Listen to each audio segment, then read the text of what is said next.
Welcome to the Explainer. You know, it really feels like we just woke up one day and suddenly AI is doing everything, right? I mean, we've watched tasks that used to take deep human expertise, like complex coding, advanced data analysis, and even creative design, just become these automated processes that happen in literally seconds.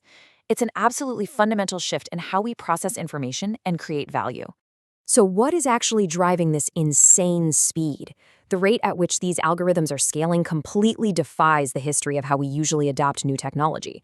To really understand where this is all leading us, we've got to first solve the core mystery and look at the exact technical catalysts fueling this massive acceleration.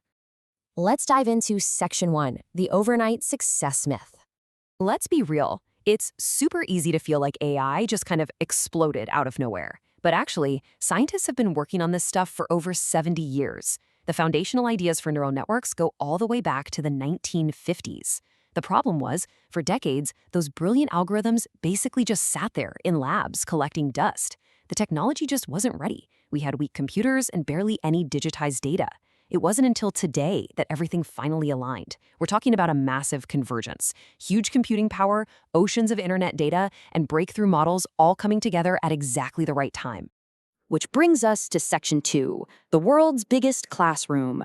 So the first big catalyst for this explosion was finally solving that data bottleneck. And what's really fascinating is how surprisingly similar AI learning is to human learning. Think about it. How do we learn? We read books, we watch videos, we talk to people. Well, AI does essentially the same thing, just on an unprecedented digital scale. Over the last couple of decades, we digitized human knowledge. So instead of reading one book at a time, AI is scraping millions of digital books, billions of images, and countless videos all at once. The entire internet essentially became an infinite classroom, feeding these models the exact volume of data they needed to push past their old limits. Moving right along to Section 3, the hardware power-up. Now, having all that massive data is functionally useless if you don't have the hardware to actually process it, right? Enter the GPU, or Graphics Processing Unit. Older processors would just choke on the insane math required for deep learning, but GPUs are different. They have a highly parallel architecture, which is a fancy way of saying they can perform thousands of calculations simultaneously. This hardware revolution, especially when combined with cloud computing, effectively ended the AI wait. It gave researchers everywhere access to supercomputer-level power. And the crucial point here is the stark contrast in speed. Historically, tweaking and training just one complex AI model could literally take months or even years of dedicated computing time. It was slow and incredibly expensive. But today, because of that GPU power, researchers can condense years of computational time into weeks or even days for smaller systems. When you can test an idea, fail, tweak it, and try again that fast, you create a compounding rate of breakthroughs that changes the game entirely. Let's look at what this sparked in Section 4, the global AI race. Once the tech giants realized deep learning was a real game changer that could transform entire industries, a multi-billion-dollar competition kicked off globally. And they aren't pouring money into this for small incremental updates. They are chasing the whole shebang: smarter contextual search, totally automated customer service, faster generative software development, and hyper-personalized recommendations. The underlying goal for all of this? Massive cost-saving automation. And because the competition is so fierce, every single breakthrough instantly forces everyone else to innovate even faster. Which leads us to Section 5, saving time and money. Businesses absolutely love this technology because of the sheer economics of it. When you take a complex task that used to take hours and shrink it down to milliseconds, you slash costs dramatically. And that's exactly why we're seeing this spread like wildfire way beyond just the tech sector. Hospitals are using AI to diagnose medical images with incredible precision. Banks are using it to catch fraud in real time. Even movie studios are using it to cut down post-production time, and farmers are using predictive analytics to maximize their crop yields. It's just too economically advantageous for any industry to ignore.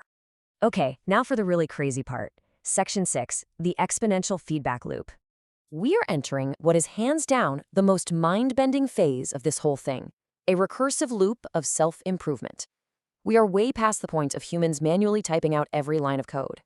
Today, AI is literally being used to build the next generation of AI. These models are writing code, analyzing their own training data, and even helping design the actual silicon chips for future computers.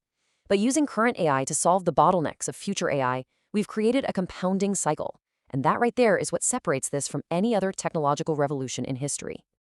You really have to let the gravity of this sink in. Better AI creates even better AI, and each generation develops significantly faster than the last one. When intelligence itself becomes the tool used to build more intelligence, all our normal linear ways of predicting the future just completely break down. We aren't tracking normal growth anymore. We're tracking compounding intelligence. So, where does this leave us? Section 7, the next decade. As we look ahead, the absolute biggest takeaway here is that this boom wasn't just one lucky invention, it's the ultimate convergence. Decades of patient research finally collided with powerful computers, a virtually infinite amount of internet data, massive global investment, and a totally unstoppable demand for automation. All of those pillars perfectly aligned to spark this revolution. The reality is, structurally speaking, the AI revolution has really only just begun its main growth phase. The conversation has entirely shifted. We aren't sitting around debating if AI is going to change the world anymore.